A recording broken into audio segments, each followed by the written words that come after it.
Hi, welcome to the Art of Shame-Free Living podcast. So you probably heard me talk about how I had a peacemaking event coming up.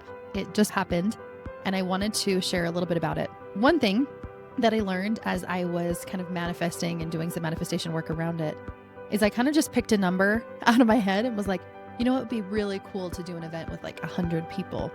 And as I was working on manifesting 100 people, and I only had about a week or 2 weeks to advertise, and it was during spring break and there was all these logical things coming in, but I was like, you know what, I'm just going to manifest that amount anyways, and we'll see what happens. This is how I worked through this because I want to give you a tool that you can use to manifest as well that's unrelated to peacemaking. And then I'll talk about the peacemaking event as well. But in the morning, I would sit and I would imagine what it would be like to have 100 people, to have an entirely full theater. I would sit and I would just feel into that. How would I teach?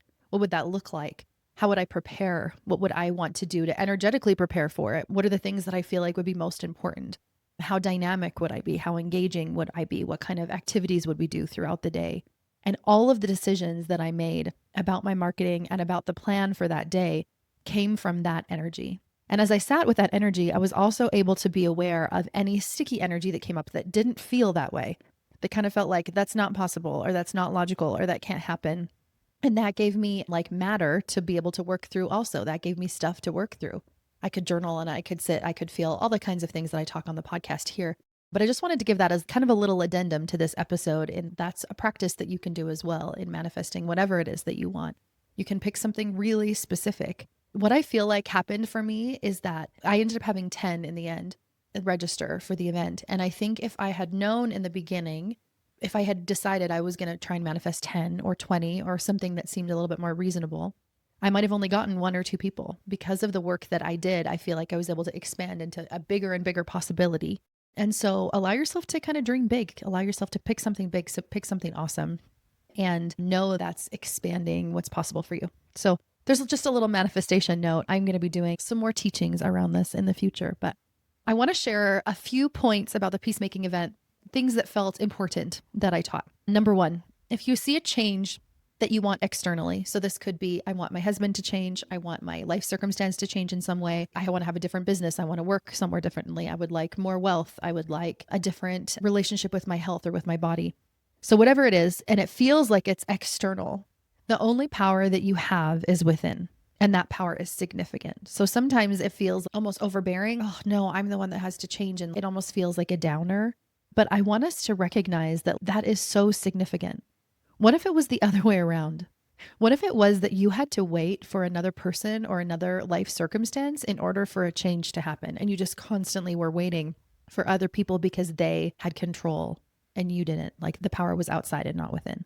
So even though it might sometimes feel overburdening, I think if we think of it in a different light, it's actually also very freeing and empowering, that like the power to change is within us. Gandhi said, be the change you want to see in the world. And I shared, be the change you want to see in your family, in your marriage, in your extended family, and at your workplace, whatever it is that you feel is like a sticky realm of life right now that you would love to see different, be that change first. I also talked about force and expectation and control. That energy of force, expectation, and control is inversely correlated with influence.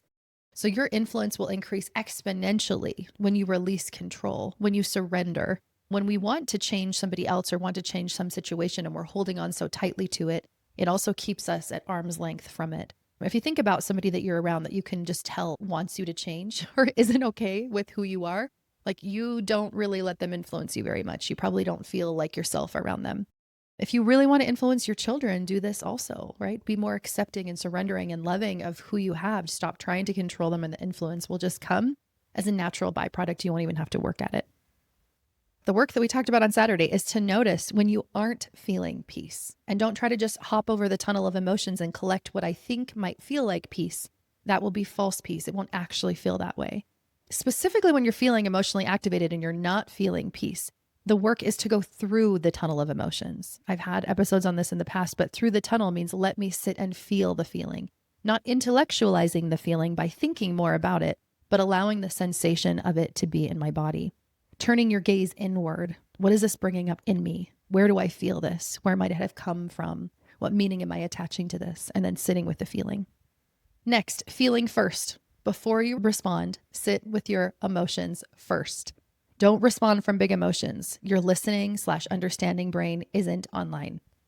If you're having conflict with someone, I'm just going to use a spouse as an example because I think that this one is very relevant. But if you're having conflict with a spouse and your emotions are really strong and big and your logical brain is offline, you're not learning, they're not learning, they can't empathetically hear you, you can't empathetically hear them.